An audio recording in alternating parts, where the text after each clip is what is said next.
Du hast mich gefunden. Nun denn, ich sollte dir wohl endlich meine wahre Gestalt enthüllen. Mein Name ist Roam Bosphoramus Hyrule.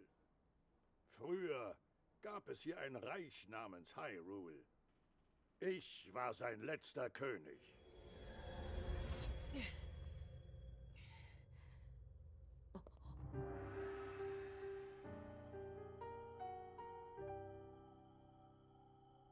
Vor 100 Jahren ging das Reich unter. Die große Verheerung verschlang es. Nun, das weißt du schon. Und ich? In der Katastrophe kam ich ums Leben. Und nun geistere ich als verlorene Seele in der Welt herum. Nachdem du deine Erinnerungen verloren hattest, wollte ich dir nicht zu viel auf einmal zumuten. Und deshalb nahm ich die Gestalt des harmlosen Landstreichers an. Vergib mir. Ich werde dir alles erzählen, was vor 100 Jahren in unserem Land geschah. Die Verheerung Ganon. Sie ist die Wiedergeburt eines Dämonenkönigs, der vor ungezählten Jahren in diesem Land geboren wurde. Eine Manifestation seines Zorns. Über die Zeitalter wurde Ganon zum Stoff von Märchen und Legenden. Doch eines Tages sprach ein königlicher Weissager eine Prophezeiung aus. Die Erde, auf der wir wandeln, trägt Zeugnis von der Wiederkehr der Verheerung Ganon. Doch sie birgt ebenfalls einen Weg, ihr zu widerstehen. Infolge dieser Prophezeiung begannen wir mit Ausgrabungen. Und tatsächlich entdeckten wir zahlreiche Relikte, die vor Urzeiten von unseren Vorfahren erschaffen worden waren. 4 Titanen, gigantische Maschinen in Form von Tieren, die von einem Piloten gesteuert werden konnten. Und die Wächter, die wie von Geisterhand bewegt, selbsttätig gegen Feinde kämpfen sollten. Sie entsprachen auf erstaunliche Weise den Legenden, die in unserem Reich überdauert hatten. Die Prinzessin, welche die Kraft besitzt, das Böse zu versiegeln, der vom heiligen Bandschwert auserwählte Held, in uralten Zeiten bekämpften sie zusammen mit den Relikten den ursprünglichen Ganon. Auch vor 100 Jahren gab es eine Prinzessin und einen talentierten Ritter.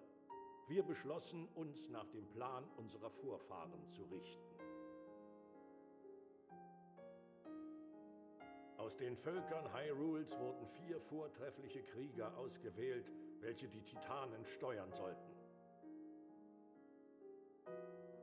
Wir nannten sie Recken, und die Prinzessin führte sie an. Der Prinzessin und den 5 Recken sollte es im Handumdrehen gelingen, die Verheerung zu versiegeln, so glaubten wir. Doch Ganon war listiger, als wir angenommen hatten. Sein Vorgehen übertraf unsere schlimmsten Vorstellungen.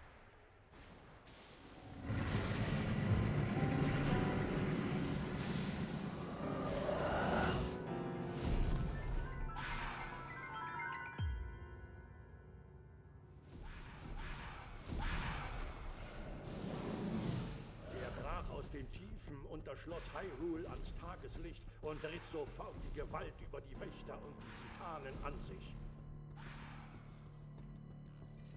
Alle im Schloss und die 4 Recken in den Titanen ließen an jenem Tag ihr Leben. Der Held erlitt bei der Verteidigung der Prinzessin lebensgefährliche Verletzungen. So wurde Hyrule, unser schönes Reich, an nur einem Tag von der Verheerung Ganon zerstört. Doch die Prinzessin hatte überlebt. Ganz allein stellte sie sich Ganon entgegen. Link, der Rest liegt an dir. Du bist unsere letzte Hoffnung. Bitte. Der Name der Prinzessin ist Zelda. Sie ist meine Tochter. Und Der Ritter, der sie bis zuletzt beschützte, das warst du, du selbst, Link.